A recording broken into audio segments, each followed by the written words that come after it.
Bonjour Eric, je voudrais revenir sur la méthode pour réaliser des tenons et mortaises toujours centrés. L'atelier n'étant pas équipé de tenonneuses ni de mortaiseuses à bédane, tu vas utiliser les outils basiques, à savoir scie à ruban, scie à onglet et défonceuse. Traditionnellement, on commence par la mortaise car il est plus facile de calibrer le tenon par la suite. Mais je te propose d'inverser cette règle. En premier lieu, tu marques d'un léger trait de scie la boule d'une pièce martyre. Ainsi, tu vas pouvoir noter quelle sera l'épaisseur du futur tenon et, par conséquent, la largeur de la mortaise. À présent, tu peux procéder au tranchage des 4 faces de la traverse. Une cale de profondeur s'avère bien pratique, surtout si tu dois faire des séries.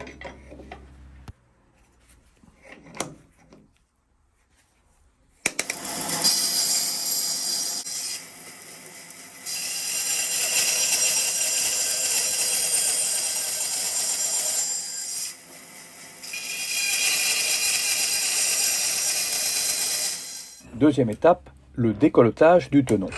Pour éviter de dérégler la scie à ruban, tu préféreras la scie à onglet. La jauge de profondeur serait certes pratique, mais ici, il faudrait changer le réglage à chaque retournement de la pièce de bois. C'est pas efficace. Le principe de la cale de placement est intéressant. C'est pratique, mais tu constates un léger désaffleurement au niveau du talon. Or, ce sont ces arêtes qui seront visibles et qualifieront le travail fini. Donc, à éviter.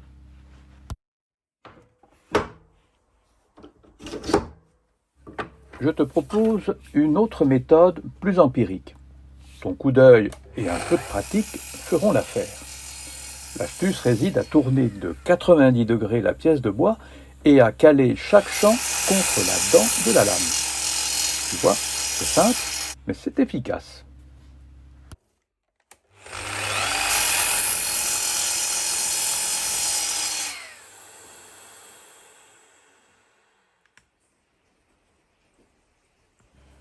Troisième étape, la mortaise. Le tenon parfaitement centré va te servir de témoin de traçage. Le truc consiste à équiper la défonceuse de 2 guides parallèles. Ainsi, le tasseau sera pris en étau, évitant les dérapages dus à la rotation de la fraise. Ton témoin martyr du début s'avère bien utile pour le report des marques de repérage. Le petit secret de ma méthode consiste à placer une fraise droite plus petite que la future mortaise. Tu alignes le tranchant à l'un des 2 tracés. Tu vois, en retournant la pièce, on est sûr du centrage et sans se prendre la tête. 2 serre-joints font office de butée, c'est bien pratique si on utilise un aspirateur.